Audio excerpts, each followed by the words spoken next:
welcome into the Dynasty 365 podcast, the Dynasty Fantasy Football podcast for the Fantasy and Frames Podcast Network and fantasyandframes.com. We are officially back. I am very excited.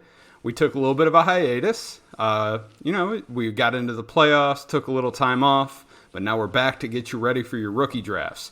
And I am joined by my co-host, Bill Mustafa. Bill, how are you?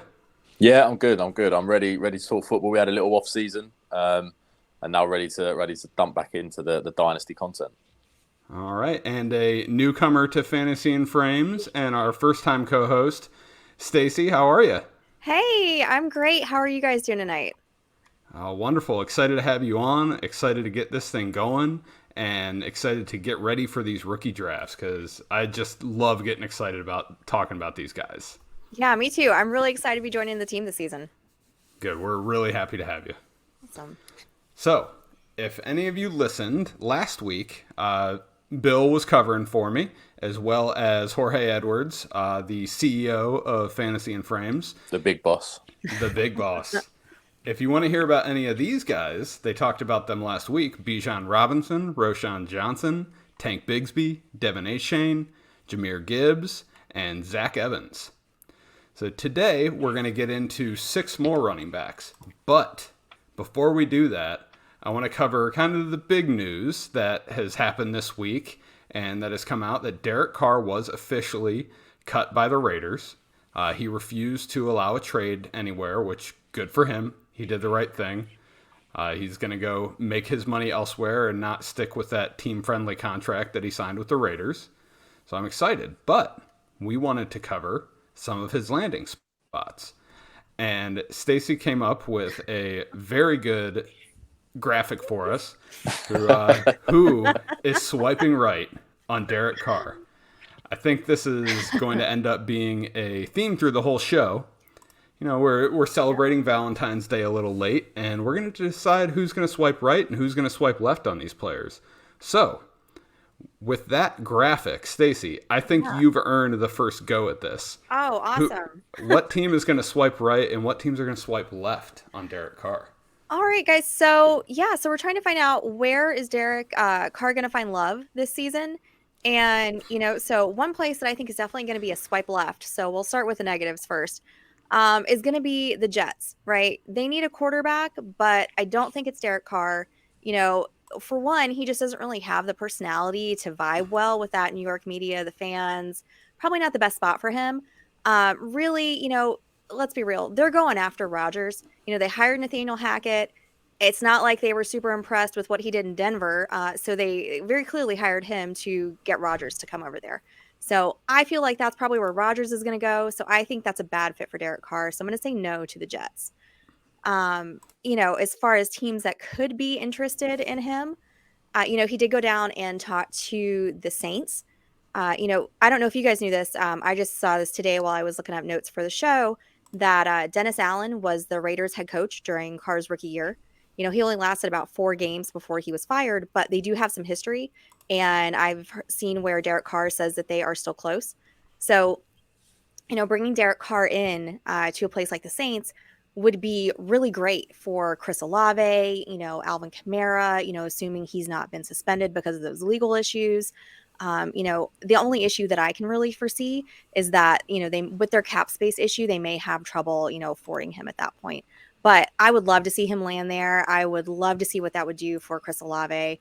I would just think that would take his game even, higher than what it was last year and make him even more valuable in fantasy. So I would like. Are you insinuating that Andy Dalton is not as good as Derek Carr?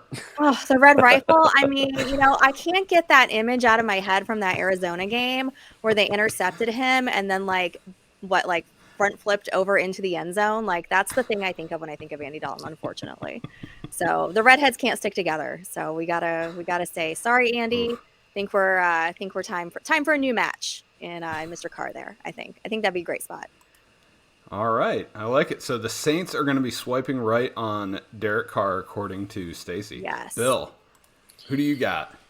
So, look, when you're younger, and if you've got an older brother, you'll know this, right? When you're younger, Your older brother's your idol. He's the guy you look up to. You know, closer in age to you than your dad, but still, you know, you look up and say, "That's the guy I want to be. I want to be as cool as he is. I want to be as good as he is." And when he brings that first girlfriend home, that's the first crush of the little brother. That's when the little brother goes, "I like girls too. I like girls too." How about the Houston Texans being Derek Carr's first crush? That was the team that made him fall in love with football. They took his brother, they broke his brother's heart and bones and all sorts because they couldn't protect him to save their life. They've got a wad of cash. They can afford to pay him. Go there, take your brother's girl, get paid. That's where he's going. The Houston Texans. Bill, I feel like you're speaking from experience there. Is there anything you need to tell us about? I haven't got an older brother. I just made all that up. Sounded good in my head. I liked it. I enjoyed it. Absolutely. I'm going to have to recover from that one. All right. So some of the teams that make a lot of sense that I think he could land on, but I think will ultimately swipe left. The Tampa Bay Buccaneers. We think the Saints are in a bad cap situation. The Tampa Bay Buccaneers are in a terrible cap situation. I like to fancy myself a bit of a amateur capologist, and I don't see how the Buccaneers are going to make this work. They're going to have to do some serious backflips just to get under the cap. They're $55 million over the cap right now, and they're going to have to figure out Tom Brady's cap hit. That said, some of the other teams that make sense for him are the Indianapolis Colts. The situation makes sense. The offensive talent they have makes sense, but I think they swipe left just out of scars. You know, they've done the whole veteran quarterback thing. They've gone through Phillip Rivers. They've gone through Carson Wentz. They've gone through Sam Ellinger. God knows who else. So I think they will ultimately swipe left. Carolina Panthers. That, it seems like a good fit to me. But maybe Frank Reich has some scars from the Colts era as well. So, all of that said, the team that is going to swipe right, and you never know, some people, you know, they get a little older and they're like, okay, good enough. Some people get desperate. You know, the smart people don't, but some people do. So, the team that is going to get desperate, the Washington Commanders. Ooh. They have Carson Wentz under contract, who has zero dead cap if he is cut. I would be stunned if Carson Wentz is on that team at his current cap number next year. I mean, maybe he'll take a pay cut, but they have good offensive weapons. They have Terry McLaurin. They have Jahan Dotson. They have Brian Robinson and Antonio Gibson. They have a decent offensive line. They can upgrade it. And they have a solid defense. They might have Eric Bieniemy. That would be great. They just need an offensive coordinator. But I think ultimately that team is built for him. You know, he's 31. Is he 31 or 32? I think your graphic said 32. Yeah. Yep, 32. The facts say it. Exactly. If it's on that graphic, it's absolute facts. So I don't know how Jorge will feel about this, but I think Derek Carr is going to wind up a Washington Commander next year. All right. So now that we have made our love connections with Derek Carr, I want to start going through some of these running backs in our group. And I am going to go ahead and I'm going to throw it off a little bit here. I'm going to start with Kenny McIntosh, running back out of Georgia. So, Stacy, I know you were very excited about Kenny McIntosh. What do you think about him? Oh, yeah, I'm really excited about Kenny McIntosh. So, as you said, he's out of Georgia, which is basically a running back factory, right? He's 6'1", 218. He's a 22-year-old senior. By the time the draft rolls around, he's going to be 23. What I really like about Kenny McIntosh is when you look at his stats, he's got so much more parity between his rushing yards and his receiving yards than a lot of the guys that we're going to talk about tonight. So he's got 824 rushing yards this past season, and he's got 509 receiving yards, which that says to me that he's involved in the passing game. So for our purposes, for fantasy, right, most people are playing with a PPR format in their leagues. So I want a guy who's going to come in and is going to be catching passes along with running as well. getting those half points, whatever it is that you play with. A fun fact that I saw about Kenny McIntosh is that he was only the third SEC player to have, this year, to have a 500 rushing yard season and a 500 receiving yard season with 10 touchdowns. So I really liked that fact about him. Something else that, is not to be taken lightly, he comes from Georgia, right? So he's been playing behind DeAndre Swift, Zamir White, James Cook, those guys. He didn't really have a big role in that offense until this past year because of that. So he doesn't have a lot of wear on those tires. He's got fresher legs than a lot of guys his age that are going to be coming out. So I'm excited about him in fantasy. I'm excited to take him in a draft, after those top running backs are going to be going, your Bijans, those guys. I'm really looking forward to taking Kenny McIntosh, and I'm excited about this player. All right. Let me play a little bit of devil's advocate here for you. Let's do it. I liked Kenny McIntosh. I liked watching his film. However, I don't know if I trusted him fully as a runner. He runs very upright. He's not that big of a guy, 6 foot, 210, something like that. So 6 foot 2. He's a little bit, lighter in the pants. So I don't know if he's going to be great at running between tackles. That said, when he's catching the ball, it's not flare routes. It's not screen passes. He's coming out of the backfield and he's running seam routes. He's running dig routes. He's running real routes. I'm not entirely sure that there are teams out there that won't see him as a slot receiver. Do you think there's any way that maybe teams just don't put him in the backfield? Yeah, I mean, that could definitely happen. And you know what? I'd still take him there too, because I think that, he's got great talent. And, when you get down to it, you're drafting guys like this, like you're hoping that they're going to hit when the injury bug hits, right? They're not being drafted to be starters. So, something happens to somebody further up on the, in the food chain. You want somebody who's going to come in, who's going to be dynamic and going to make a splash. And whether it's in the slot or whether it's as a running back, I think he's got a good chance at being that kind of player. All right. I like it. Do you think he will go on day 2 of the draft? Potentially day 2. Yeah, I mean, I don't know. That's a great question. Okay, well, and we will all find that out in late April. And we got to remember in our rookie drafts that draft capital for these running backs is king. It really is. It's not often that you're getting a 4th round pick. I mean, let's talk about Dameon Pierce, sure. But the top running backs are typically first day 1 or day 2 picks in the NFL draft. So that capital is going to be big.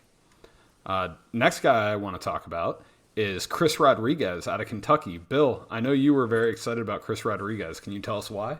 Yeah, so Chris Rodriguez is a guy that I didn't expect to like. I typically like a running back that offers something in the receiving game, and Chris Rodriguez is not that guy. Like, he's not going to be running routes. You will not confuse him with Kenny McIntosh anytime soon. But he is a bowling ball of a running back. This dude stands 5'11", 225. He is a big boy, and he runs like he is a big boy. Short yardage, goal line back. You're not tackling him one-on-one. You're just not doing it. If he sees you one-on-one, like I've said to you before, Tyler, the guy, go and get your mate and come back, because you're going to need him. He's going to drag you where he's going. You try and tackle him one-on-one. Just that physical running style I love. I really enjoy watching it. It's old school, what you want the running back to do, with a little bit of flair. Like, he's not just a quarterback hands him the ball, runs in a straight line. He's got a little bit of foot movement, a little bit of wiggle behind the line. And when he finds the hole, when he decides what hole he's going to make, he hits it, and he hits it hard. He's got that dog in him, man, and he knows where the end zone is. 30 touchdowns for Kentucky. Now, some of the weaknesses that I wasn't sure about his game, obviously, as I've said, he's a 2-down player. He's not going to be on the field in 3rd downs and obvious passing situations. He's a limited athlete, I think. The speed, he's not a guy that's going to break a big one and go for 60 yards. He's going to get caught from behind. And just a guy that I feel could be a really good change of pace back. If you've got, a running back like James Cook at my Buffalo Bills, complete opposites, and you go, right, we need some thunder to go with this lightning. He's the guy. He's the thunder that's going to go with that lightning. I liked Chris Rodriguez a lot more than I thought I would. Big fan. Nice. I saw that he played safety in high school too. So He I mean, that might runs have like a he little plays bit- safety. Yeah. So I mean, that might have a little bit to do with why he's such a physical runner. You know, like playing that position as well as running back. Yeah, that dude runs aggressively, Yeah. and I enjoyed every minute of watching it. Just full speed, eating up grass. I love it. Just runs like every single defensive player really upset him. Like, it's like every defensive player cussed his mum. Talking about his mom. Yeah. Yeah, just runs through them.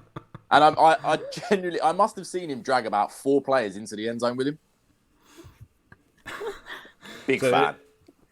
Let me ask you about this fit, because, I mean, he's not going to be drafted to be an RB1. We know that. I don't believe he'll go on the first 2 days of the draft. I think you're looking at 4th, 5th round for him. Yeah, he's a day 3 back. Definitely. Yeah. How about Chris Rodriguez to the Seattle Seahawks? Ooh. How do you feel about that little value after they had the whole Chris Carson experience?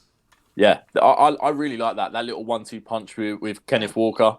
Obviously, Walker, the running back one, and the more can do it all. And then you just bring Chris Rodriguez in when the defense has had enough of dealing with Kenneth Walker and wants to get run over.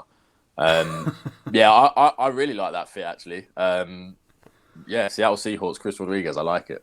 I think that would rise his stock as a dynasty asset if he landed somewhere like that. Yeah, and the Seahawks badly need an RB2. Yeah. And their RB1 gets injured every year, so it's brilliant.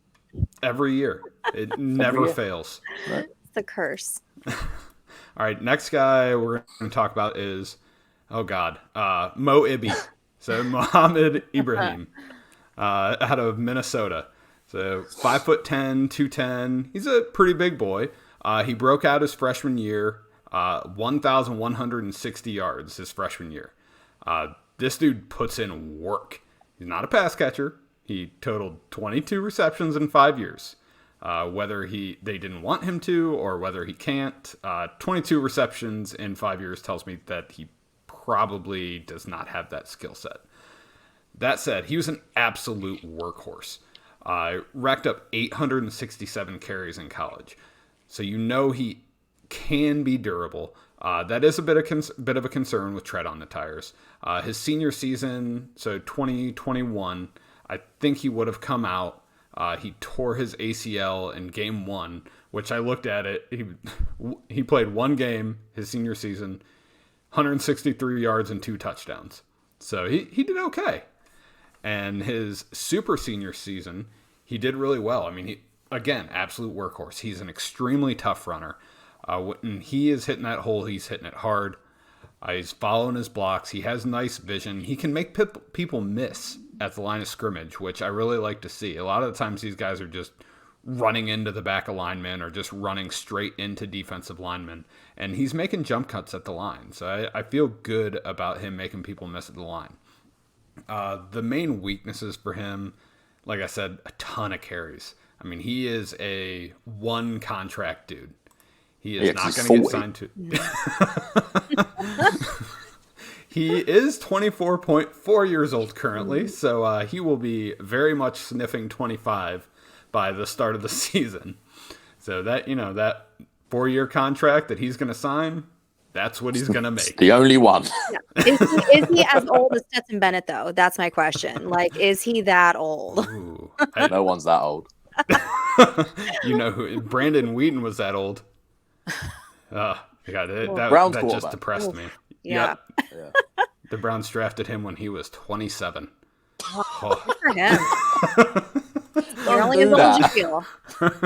So you're saying I got a shot? I got a chance?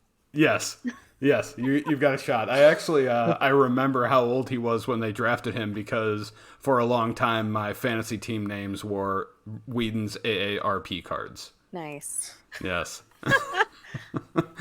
So yeah, Mo Ibi likely would have come out his senior year, got injured, came back for his 5th year, put up a lot of numbers. I think he's going to be a useful RB2 in the NFL. He's going to be a day 3 pick. He's going to need a little help with injury to get on the field, but I think if he has a chance, he's going to show him that he can be a very useful player. Next guy, we're going to talk about Sean Tucker out of Syracuse. Stacy, I know you were pretty excited about Sean Tucker. How do you feel about him? I really like Sean Tucker.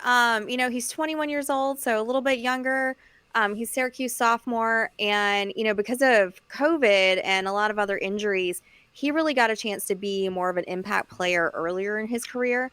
He's 5'10", 190 pounds. What's really interesting about Sean Tucker, though, is that he's got these huge quads, right? Like kind of like almost AJ Dillon-esque, right? We're talking about quad, not quite Quadzilla, because that's a tall order, right? But Quad Con. There you go. Yeah. So he certainly doesn't look like he's under 200 pounds when you take a look at this guy. Like, he is all muscle, all right? So I like that in a running back. I want somebody who is going to just run hard, run strong, and is just ready to, like, plow into people. One thing, though, that I did note about him was that his production took kind of a step back this season. So 2021, he was over 1,500 yards rushing and 12 touchdowns. This year, we saw him come in at a little over 1,000 yards at, 1,062 and 11 touchdowns. So, that might be a little bit of a concern. Couldn't really figure out why exactly, there was that little bit of a downturn. But, what I do like about him, the same thing I liked about Kenny McIntosh, is that he was more involved in the passing game. He had 37 receptions this past year for 262 yards, which doesn't sound like a ton. But in comparison to a lot of guys, that's a good usage for him in that passing game. And so that's what I like. He's got a lot of breakaway speed too. Back in high school, he was running track. He won back-to-back state titles in the 55-meter dash. So this is a guy that can run fast and knows how to do it. And, definitely a good stash on your bench, especially when you're talking about, those injury bugs that are going to pop up during the year. You're going to have guys that, come in and, can possibly win you your week. If you grab them off the waiver wire, like in a redraft or in Dynasty, you've got them sitting there on your bench ready to go when that happens. It kind of reminded me of a situation like, when Jonathan Taylor went down and you had Deion Jackson come out, and he was, clearly the most explosive player in their backfield. And, besides obviously Jonathan Taylor. And so I could see Sean Tucker being in a similar role under those kind of circumstances. So I like this player a lot. I would like to see him used in that way. He could potentially be, a guy that could win you your week in fantasy. There you go. And Drew, our buddy Drew, agrees with you. Oh, good. That's always his favorite non-Bijan QB or running back. Hello, we're not talking about QBs tonight. Well, other than Derek Carr. Other than Derek, Derek Carr's special. So,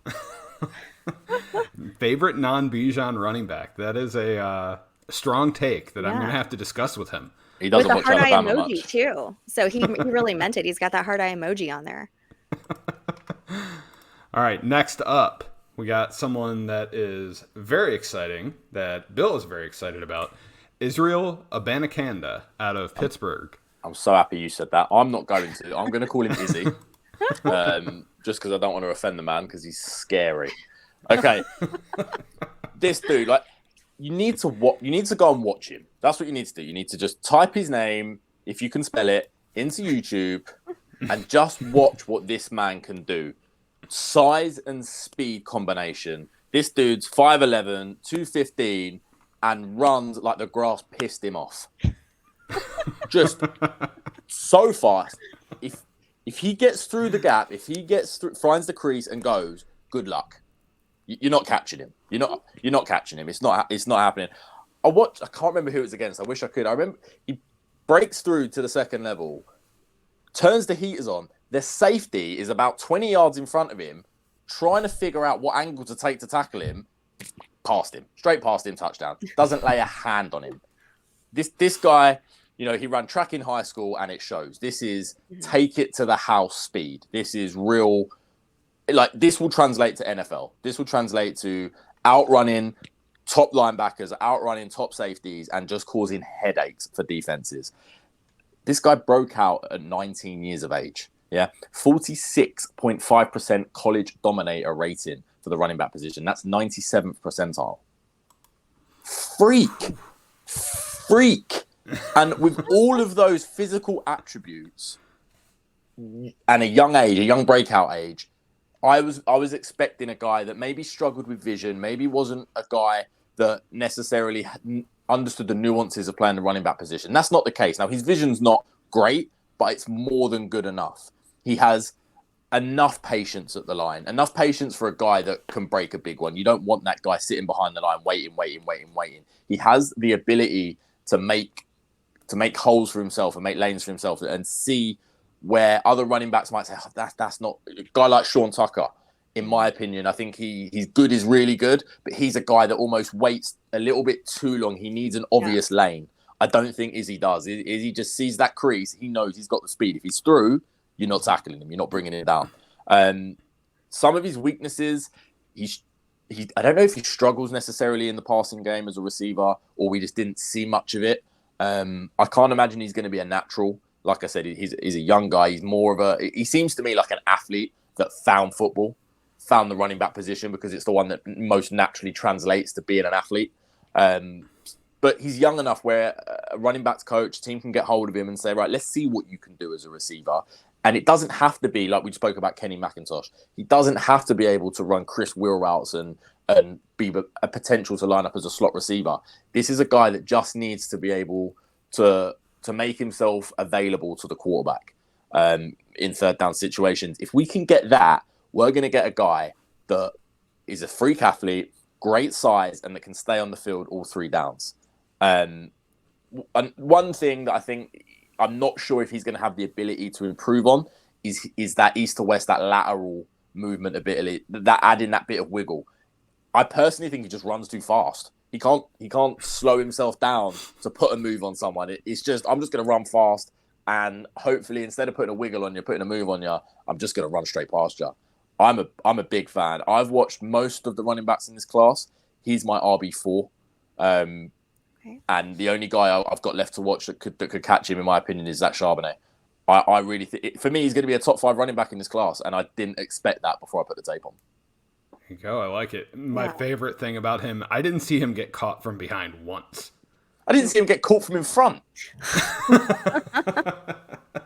I saw someone barely catch him when they had like the best pursuit angle you could ever have on him, and almost still couldn't reach him. Yeah, if he gets open field, good luck. Absolutely. I am really excited about him, and you kind of addressed my concern about the lateral quickness, but maybe he doesn't need it. And doesn't need it. And the best thing about that is I would much rather have a runner going north and south than east and west. 100%. I'm so excited for him to be a Buffalo Bill. I can't wait. I'm so excited. All right, last guy we're going to mention on this episode is Eric Gray out of Oklahoma. I'm going to be honest, I didn't know a lot about Eric Gray before I really turned on his tape. You know, I watched most of my college football in January, February, and March. I'm far too focused on the NFL, and if I tried to take Saturdays as long as Sundays, I probably wouldn't be married anymore. So prioritization. So Eric Gray, 5'9", 210, good. It's good size. He's a little older. He's 23 years old. He had 1,000 combined rushing and receiving yards his sophomore year, so he broke out early. Senior season, he had 1,364 rush yards. He was averaging almost 6.4 yards per carry, and he had 33 total receptions. So he can do it all. He's not Kenny McIntosh. He's not running wheel routes. He's not running seam routes, but he is plenty capable of running those flare routes and catching those screens and running those short digs and just running those outlet running back passes.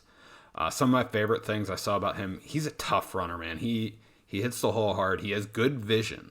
That's one of the most important things. He's patient with his blocks. He knows where those blocks are going. He knows where they're going to be. He knows where those holes are going to end up. He waits just long enough for him, and he explodes through them. He loves a spin move. Most of these guys, they're jump cuts, they're juke moves, things like that. This dude is just spinning around people, and you think you have him dead to rights, and he's 5 yards away after he spun around.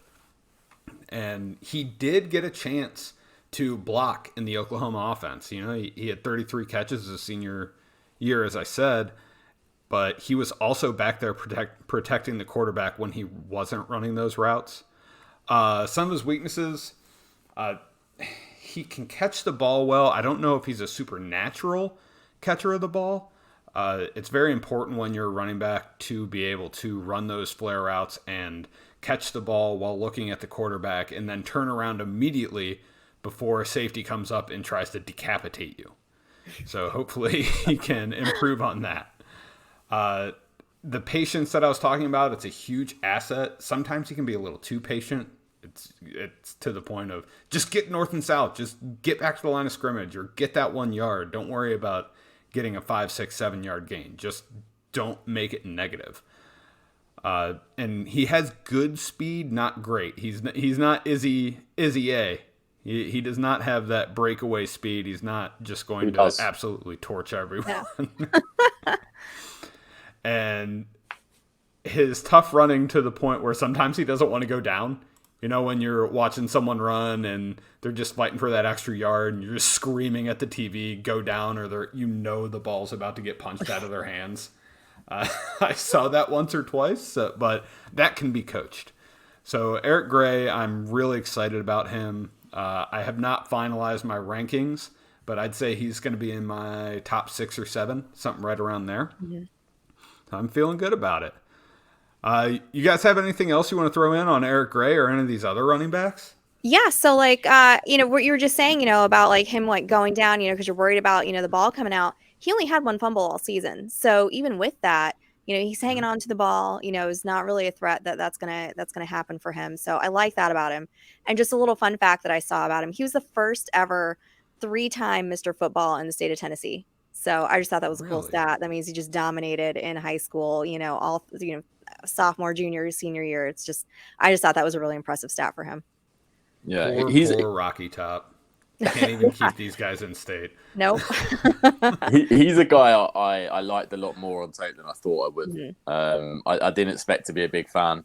Watched him on tape again. The vision just popped. He was a guy. He's almost probably it's up there as one of the most natural in the class. Like he feels like he was born to play running back.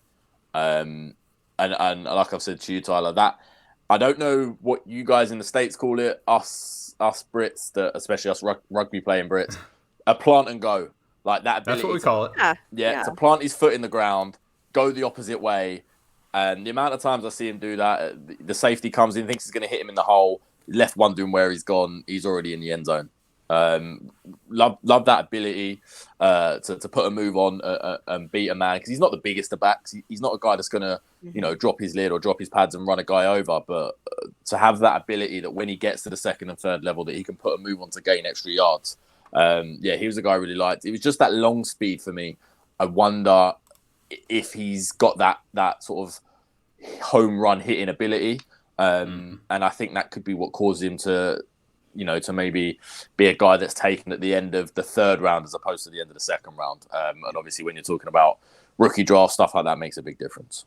Yeah, the long speed was a little bit concerning for me because he just wasn't breaking away. Flat out was not. He was getting caught from behind every time. It looked like he was slowing down. Man, those first 15, 20 yards, though, he can fly. Yeah, he's good. Yeah, he's good. Yeah, he really can. All right. So that is all the running backs we're going to cover this week. Next week, some of the running backs we're going to cover: Zach Charbonnet, Kendre Miller, Tyjae Spears, which seems to be everyone's favorite draft crush, Chase Brown, Dwayne McBride, and Cameron Peoples. I don't know. We might come up with some more. I don't know. Since that's going to be our last running back episode, I want to make sure we get in everyone that everyone wants to talk about and really cover these guys for your rookie drafts and make sure you're ready for it. So thank you so much for listening. Please visit our website, go to fantasyandframes.com, subscribe to our YouTube channel, Fantasy and Frames on YouTube, and subscribe to the pod. So all of our podcasts are now going to be coming out on the on the Fourth and Frames podcast feed, the mothership. So we're going to have the Daily Fix on there. We're going to have Shoot the Gap on there. We're going to have Dynasty 365 on there. So please subscribe to that feed and just let all of the content that we're about to release just inject it into your veins. Please do that. We're going to wash over you. Just all of it. Wash over you, inject it into your veins, however you prefer to imbibe. So that said, thank you so much for listening. Bill, thanks for joining me. Stacy, thank you for joining. It was a pleasure having you on, and I look forward to many more episodes and getting ready for this NFL draft in April. So everyone, thank you.